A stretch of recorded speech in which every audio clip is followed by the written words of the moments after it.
Hello, എല്ലാവർക്കും എൻ്റെ പുതിയ വീഡിയോയിലേക്ക് സ്വാഗതം. ഇന്ന് നമുക്ക് കുറച്ച് മുന്തിരി കിട്ടിയിട്ടുണ്ട്. ഇതൊന്ന് വൈന ഇട്ടാലോ? ഇത് 2 കിലോ മുന്തിരിയാണ്. ഇത് ഉപ്പിട്ട വെള്ളത്തിലെല്ലാം കഴുകി, ചൂടുവെള്ളത്തിൽ കഴുകി നല്ല ക്ലീൻ ആക്കി എടുത്തിട്ടുണ്ട്. പിന്നെ ഞാനിവിടെ ഒരു ഭരണിയാണ് എടുത്തിരിക്കുന്നത്. 1 കിലോ പഞ്ചസാര എടുത്തിട്ടുണ്ട്. കുറച്ച് പട്ട, ഏലക്ക, ഗ്രാമ്പു, കുറച്ച് ഈസ്റ്റ് എടുത്തിട്ടുണ്ട്. നമുക്ക് ഈ മുന്തിരി ഭരണിക്കകത്തേക്ക് വാരിയിട്ട് കൊടുക്കാം. പകുതി മുന്തിരി ഞാൻ ഈ ഭരണിക്കകത്തിട്ടു. ഇനി നമുക്ക് കുറച്ച് പഞ്ചസാര അതിൻ്റെ മുകളിലായിട്ട് ഇട്ട് കൊടുക്കാം. എന്നിട്ട് ഇത് ബാക്കിയുള്ള മുന്തിരിയും കൂടെ ഇട്ട് കൊടുക്കാം.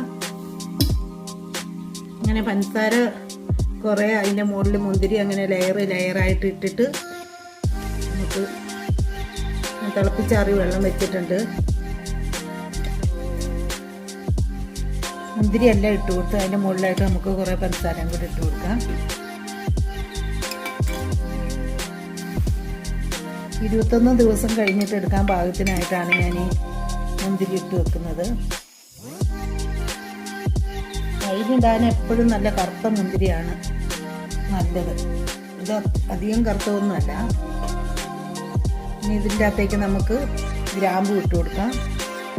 2 പട്ട ഇട്ട് കൊടുക്കാം. ഏലക്ക ഇട്ട് കൊടുക്കാം. കുഞ്ഞുങ്ങൾക്കൊക്കെ കൊടുക്കാനുള്ളതുകൊണ്ട് അധികം സ്ട്രോങ് ഒന്നും വേണ്ടല്ലോ. അതുകൊണ്ട് നമ്മുടെ വീട്ടിൽ കുടിക്കുന്ന രീതിയിലുള്ള വലിയ സ്ട്രോങ് ഒന്നും ഇല്ലാത്ത രീതിയിലാണ് ഞാനിത് ഇടുന്നത്. പിന്നെ ഒരു ഇച്ചിരി ഈസ്റ്റ് ഇട്ട് കൊടുക്കാം. അത് തിളപ്പിച്ചാറിയ വെള്ളം നമുക്ക് ഒഴിച്ച് കൊടുക്കാം.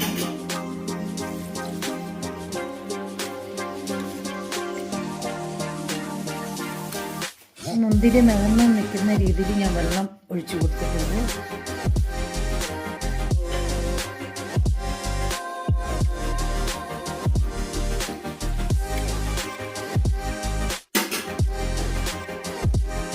നമുക്കിതിൻ്റെ മുകളിൽ നല്ല രീതിയിലൊരു വെള്ളത്തുണി ഇട്ടിട്ട് നന്നായി കെട്ടി വെട്ടം കയറാത്തൊരു സൈഡിൽ എടുത്ത് വെക്കണം.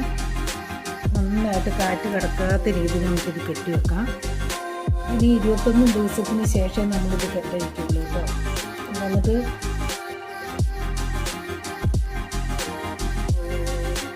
നല്ല ഇരുട്ടായിട്ടുള്ള ഒരു സ്ഥലത്ത് ഇത് എടുത്തു. 21 ദിവസം കഴിഞ്ഞിട്ട് നമ്മൾ തുറക്കുമ്പോൾ ഇതെങ്ങനെയുണ്ടെന്ന് കാണിച്ചു തരാം. അപ്പോൾ എൻ്റെ ഈ വീഡിയോ ഇഷ്ടപ്പെടുവാണെങ്കിൽ നിങ്ങളെല്ലാവരും എനിക്ക് ലൈക്ക് ചെയ്യണം, ഷെയർ ചെയ്യണം, സപ്പോർട്ട് ചെയ്യണം.